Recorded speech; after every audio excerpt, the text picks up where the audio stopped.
नमस्कार। आज मैं आपको भगवान शिव के शाप और वरदान की कहानी सुनाऊंगा, जिसके कारण मनुष्यों के बीच पहले योगी गुरु ऋषि मतसेंद्र नाथ की उत्पत्ति हुई। एक बार देवी पार्वती ने भगवान शिव से सृष्टि के परम रहस्य और जीवन मृत्यु के चक्र से मुक्ति दिलाने वाले योग के गूढ़ सूत्र जानने की तीव्र इच्छा व्यक्त की।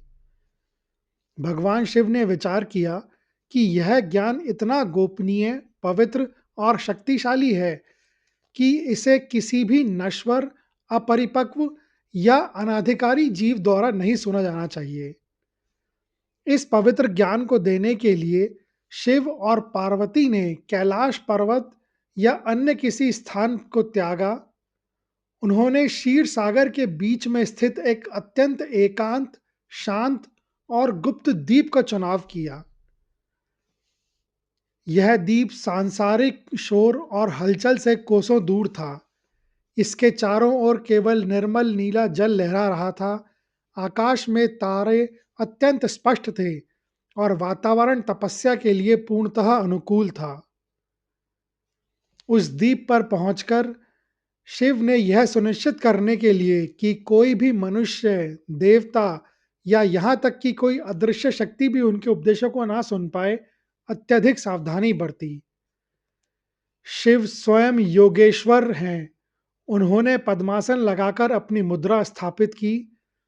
पार्वती ने अपने गुरु और प्रतीक के रूप में उनके समक्ष पूर्ण समर्पण के भाव से स्थान ग्रहण किया।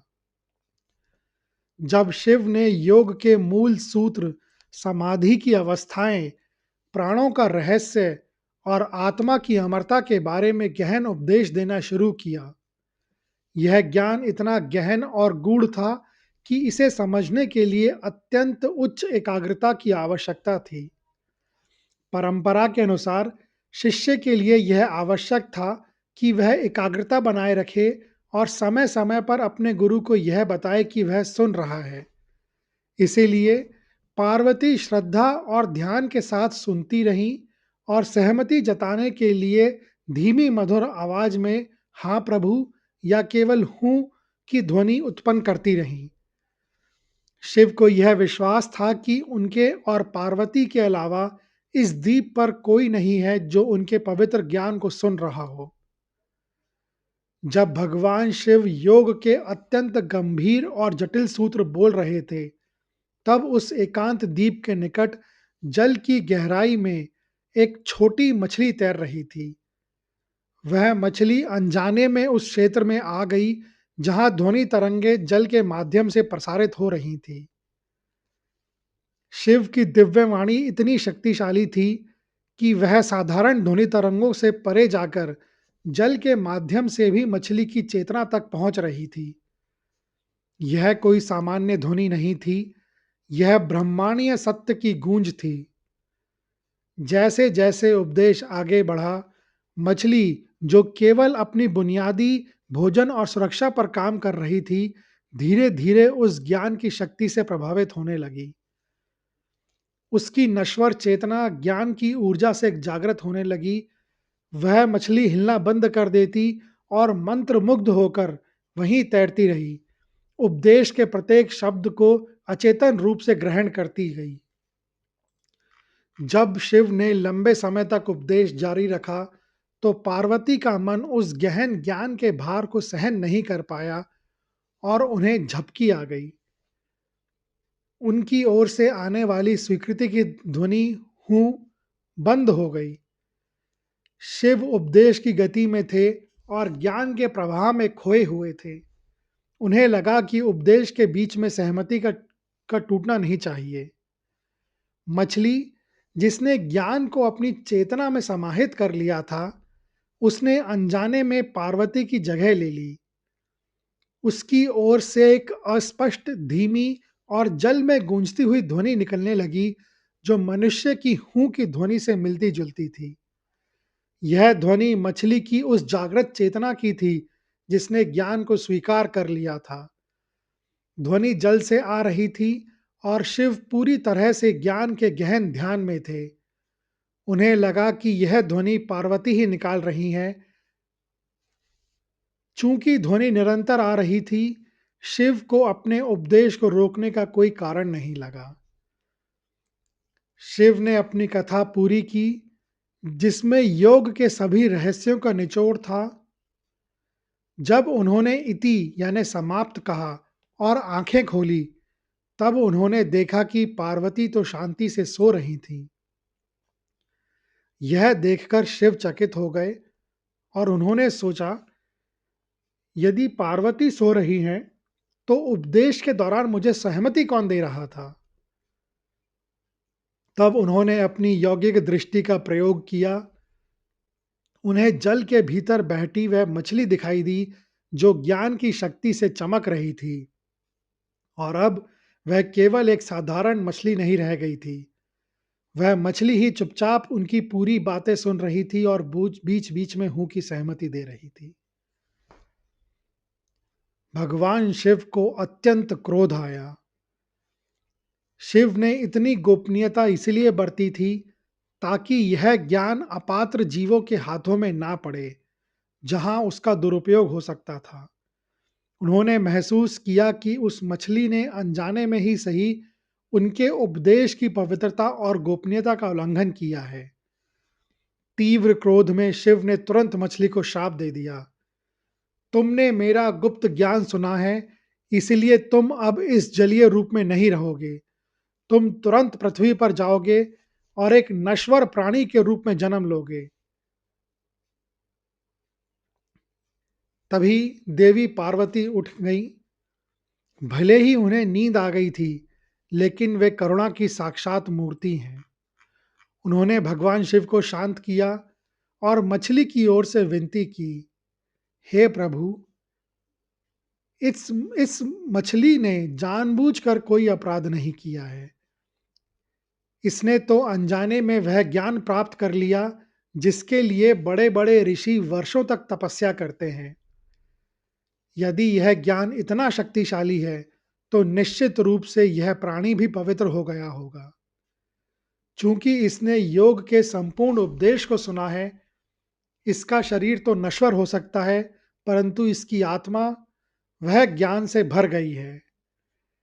यदि यह केवल एक मछुआरा बनकर रह गया, तो आपके अमूल्य ज्ञान की अवमानना होगी।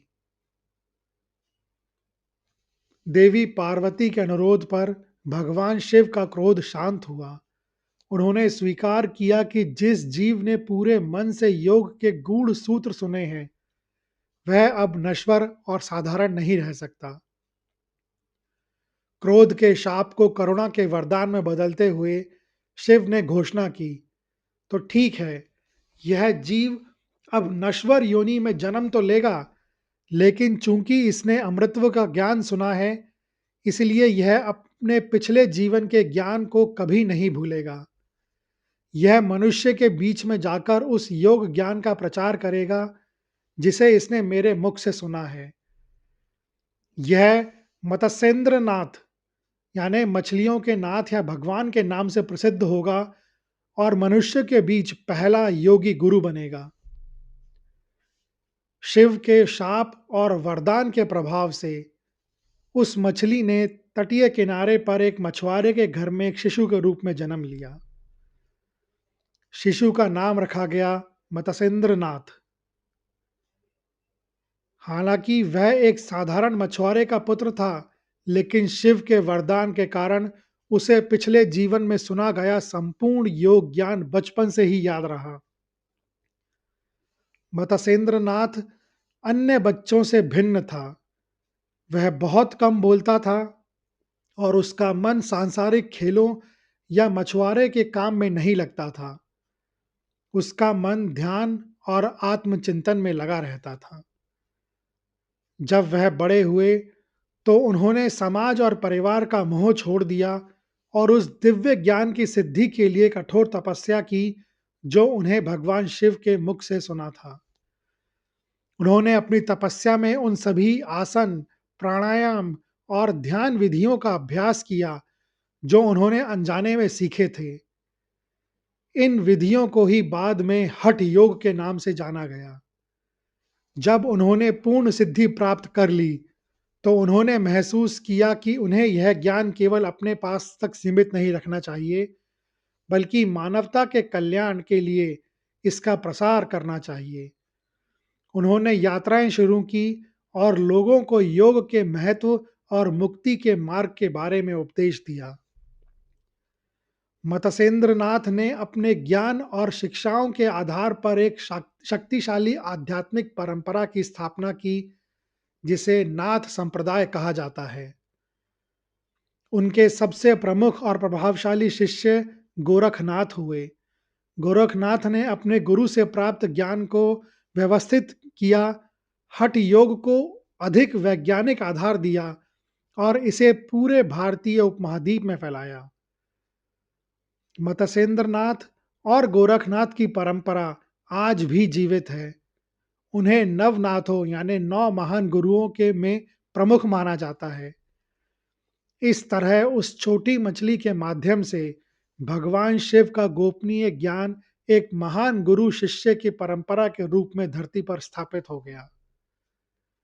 इस प्रकार ज्ञान प्राप्ति के लिए आवश्यक एकाग्रता से पार्वती के चूक जाने के क्षण ने एक पूरी आध्यात्मिक परंपरा की नींव रख दी।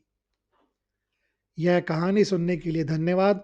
अगर आपको यह कहानी अच्छी लगी हो तो कृपया इस वीडियो को ज़्यादा से ज़्यादा लोगों के साथ शेयर करें, लाइक करें व चैनल को सब्सक्राइब करें। कमेंट्स बॉक्स में लिखें ओम नमः शिवाय।